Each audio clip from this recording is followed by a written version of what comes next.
The fighting in Mosul is important not just in the ongoing battle to defeat ISIS, but it also has strategic implications in the region and particularly for the country of Iraq. To explore that, I'm joined by Zaid al-Ali. He's a lawyer and an expert on constitutional reform in the Arab region. He's also the author of a book entitled The Struggle for Iraq's Future, published by Yale University Press. He spoke to us from Tunis. Zaid, I'd like to know from your perspective what we've learned in the battle for Mosul, what we've learned about Iraqi special forces and more generally about the Iraqi army. Well, what we've learned about the special forces is that they're clearly the most professional fighting force in the country by far. I mean, the ratio in terms of their capacity between them and the next best fighting force is possibly 10-1 or something like that. They're very professional, they're committed to the task at hand, and they far outweigh their comrades in arms from other groups. The Iraqi army still continues to struggle somewhat in terms of its capacity. The broad segments of the Iraqi army still have trouble in terms of their coordination, in terms of their armament, in terms of corruption within the Iraqi army and supplies.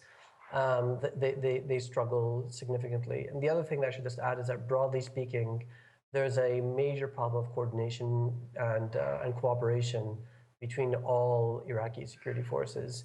What have we learned about ISIS and its fighting force in all of this? Well, I mean, we've learned a lot. I mean, at least we've learned a lot over the last 2 or 3 years. One is that regrettably they're a very determined enemy. They take their situation very seriously, and they're committed to fighting to the end, which always leads to a very regrettable outcome. So in the end, they've been losing progressively on each occasion. There's been very little. They've had very few victories to show for over the past 2.5 years. But they're always committed to making sure that they inflict the most amount of damage, and that goes a lot to say about the commitment of the people who are fighting on their behalf, which is sad for them, because in the end they all get killed. The other thing that's worth noting is that their tactics are very personnel light.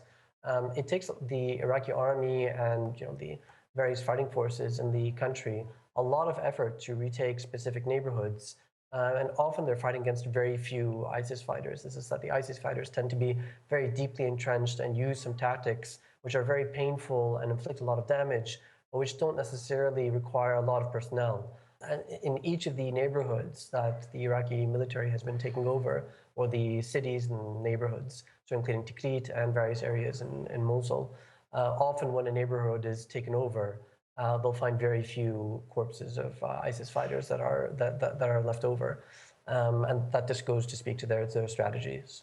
What does that suggest to you about the long term then? Well, the outcome of this fight is very clear to me. It's very clear that ISIS is going to be losing the battle. They're going to be losing control over all of the areas that they control physically in Iraq. So today, there are actually very few areas that are left. There's parts of Mosul now, around about a quarter of the city, or perhaps even less. There are parts of an area which are south of Kirkuk, which they still control, and parts of Anbar. Those areas will be flushed out, and ISIS will lose control over those areas within the next few months. However, they'll still remain in control over the areas that they control in Syria. They'll do some of them, but they'll continue to control some of those areas.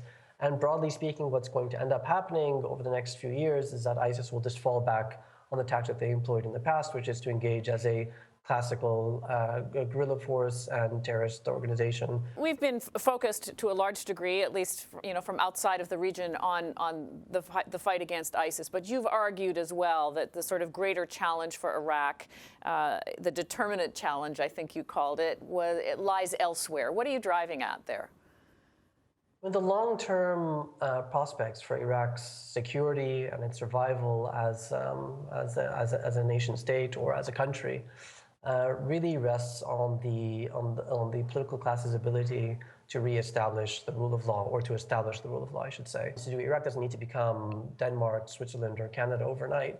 all the Iraqis would need to do is to become competent enough in order to control terrorist activity and to keep it somewhat under control. It will never be able to completely control it, but there's a lot that it could do in order to really hamper the activities of those terrorist forces. And what I mean by that is ensuring that judges take accusations of torture seriously, that judges punish acts of random arrest by the security forces, that the police engage in proper investigatory methods. Those are things that never happen in Iraq. I mean, judges don't take their job seriously. Lawyers don't play any significant role in the country either. The police's preferred method to investigate criminal activity or terrorist activity is to arrest people randomly and to torture them until they've admitted that they're the ones who carried out the crime. And that's really not the way to stamp out terrorist activity. In that type of context, all terrorists need to do is to remain to hold on to enough funding so that when they get arrested, they can bribe their way out of the system, which is something that's been happening now for 10 years, if not more, in Iraq, and is clearly going to continue happening because no progress has been made over the previous period to control corruption in the security sector, to control corruption in the rule of law sector, and to establish the rule of law. We're deeply reliant on the parliament because we have a parliamentary system of government which is similar to the one that you have in Canada. And therein lies the problem, because our parliament is populated with the worst elements of society. They are the most incapable, incompetent, corrupt, and sectarian people in the country. And there is a major problem, because if they're the worst elements of society, what hope is there when you're counting on them to establish the rule of law? The only hope that we have in order to reinvigorate institutions in Iraq is for there to be new blood in parliament. I'm not calling for a complete replacement of current parliamentary membership, but there would have to be some new, fresh blood in the next parliamentary elections, which are due to take place next year, if there's going to be any progress in the rule of law in Iraq.